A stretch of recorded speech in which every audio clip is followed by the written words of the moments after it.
కూడా 14-19లో కూడా అధ్యక్ష 66% మరి డైట్ ఛార్జీలు పెంచింది కూడా గతంలో ముఖ్యమంత్రి చంద్రబాబు నాయుడు గారు. మళ్ళీ కూడా ఈరోజు ముఖ్యమంత్రి గారు నాణ్యతమైన భోజనం పిల్లలకు అందజేయాలనే ఉద్దేశంతోనే ఇప్పుడు ఈ విషయంగా చర్చలు జరుగుతున్నాయనే విషయం కూడా తెలియజేస్తూ మరి మా సోదరు అడిగినట్లు ఖచ్చితంగా దగ్గరలోనే తెలియజేస్తామనే విషయం కూడా తెలియజేస్తున్నాం అధ్యక్ష. ఎవరైనా సభ్యులు సేమ్ క్వశ్చన్ మీద ఏమన్నా ఒక్క ప్రశ్న అడిగారంటే అవకాశం ఇస్తాను. ఎవరైనా ఒక్కరు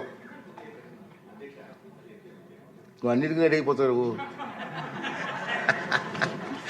ఓకే ఓకే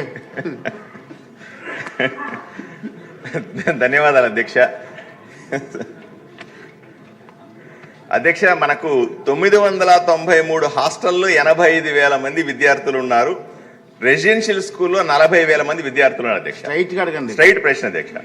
నేను మంత్రి గారిని అడుగుతున్నాను అధ్యక్ష.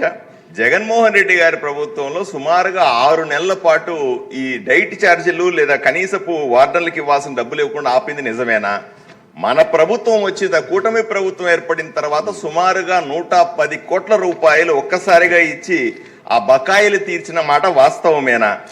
రెండవది, రాయలసీమలో ఏమైనా ఈ గురుకులాలకు సంబంధించిన ఎక్కువ డిమాండ్ ఉంది, వలసలు ఎక్కువ పోతా ఉంటారు, ఒక్క సీటు కోసం 15 మంది విద్యార్థులు పోటీ పడుతున్నారన్న మాట వాస్తవమేనా?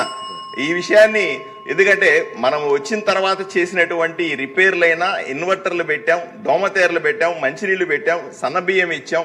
వీటన్నింటి వల్ల నాణ్యత పెరిగింది. దీనివల్ల అడ్మిషన్లు ఏమైనా పెరిగినాయా లేదా ఇంతకుముందు ఉన్న డ్రాప్ అవుట్స్ కంటిన్యూ అవుతున్నాయా అన్న విషయాన్ని మంత్రి గారిని కోరుతున్నాను అధ్యక్ష. నిజంగానే మరి గత ప్రభుత్వం బడుగు బడిగిన బిడ్డలకు భోజనాన్ని కూడా అంటే సుమారుగా 11 నెలలు డైట్ బిల్లు పెండింగ్ పెట్టడం కూడా వాస్తవమే అధ్యక్ష. ముఖ్యమంత్రి గారు మొట్టమొదటిగానే రివ్యూ చేయగానే 110 కోట్ల రూపాయలు విడుదల చేసిన ప్రభుత్వం కూటమి ప్రభుత్వం అనేసి ముఖ్యమంత్రి చంద్రబాబు నాయుడు గారు అధ్యక్ష. గతంలో ఏదైతే గత 5 సంవత్సరాలుగా ఏదైతే బీసీ బిడ్డలు చదువుతున్న బీసీ హాస్టల్స్, బీసీ గురుకులాలు కనీసం మరమ్మతులు కూడా చేయకపోవడంతో చాలా ఇబ్బంది పడ్డారు అధ్యక్ష. మరి అవన్నీ దృష్టిలో పెట్టుకొని మన ప్రభుత్వం రాగానే మరి బీసీ హాస్టల్స్కి, బీసీ గురుకులాలన్నీ రిపేర్లు కూడా జరిగాయి. కొంతమంది శాసనసభ్యులు వారి సొంత నిధులతో కూడా మరమ్మతులు కూడా చేపించారన్న విషయం కూడా తెలియజేస్తూ, అంతేకాకుండా మరి ఆర్ఓ ప్లాంట్లు, మరి అదే యూపీఎస్లు, సీసీ కెమెరాలు, మరి అన్ని నాణ్యతంగా విద్యార్థులకు నాణ్యతమైన విద్యతో పాటు నాణ్యతమైన భోజనం అందజేస్తూ మరి వసతులు కూడా అన్ని ఏర్పాటు చేశామనే విషయం కూడా తెలియజేస్తూ, అంతేకాకుండా సోదరులు అడిగినట్లుగానే మామూలుగా మహాత్మా జ్యోతిరావు పూలే రెసిడెన్షియల్ స్కూల్స్కి చాలా డిమాండ్ ఉన్నాయి అధ్యక్ష. ఏదైతే అన్న నందమూరి తారక రామారావు గారు స్థాపించారు, మరి వారి దృష్టిలో పెట్టుకొని మొన్నటి రోజు ముఖ్యమంత్రి గారితో కూడా చర్చించాం. ముఖ్యమంత్రి గారు కూడా రాయలసీమలోనూ శ్రీకాకుళంలో చాలా డిమాండ్ ఉంది, 10 గురుకుల పాఠశాలలు కూడా కొత్తవి కూడా శాంక్షన్ చేయమన్నారు.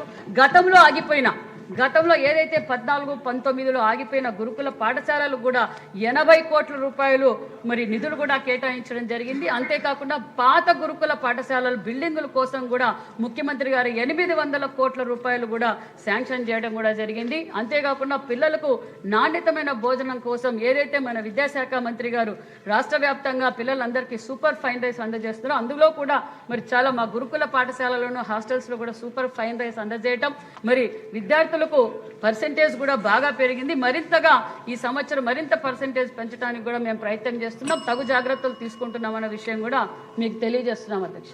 Thank you. Question number 1186 minister గారు, ఇరిగేషన్ మినిస్టర్. ధన్యవాదాలు అధ్యక్ష.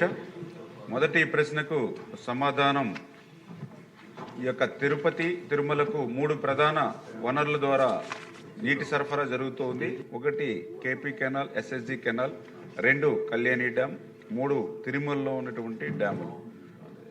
రెండవ ప్రశ్నకు సమాధానం, గాలేరు నగరి సుజల స్రవంతి జిఎన్ఎస్ఎస్ ప్రాజెక్ట్ మరియు హంద్రీనివా సుజల స్రవంతి హెచ్ఎన్ఎస్ఎస్ ప్రాజెక్ట్ ద్వారా త్రాగునీటి సరఫరాకు ప్రతిపాదించడం జరిగినది.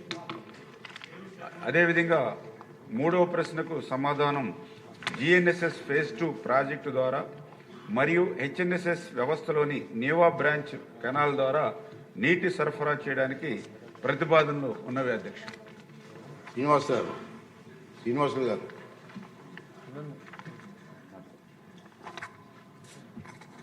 ధన్యవాదాలు అధ్యక్ష. తిరుపతి నగరంలో తాగునీటి సమస్య చాలా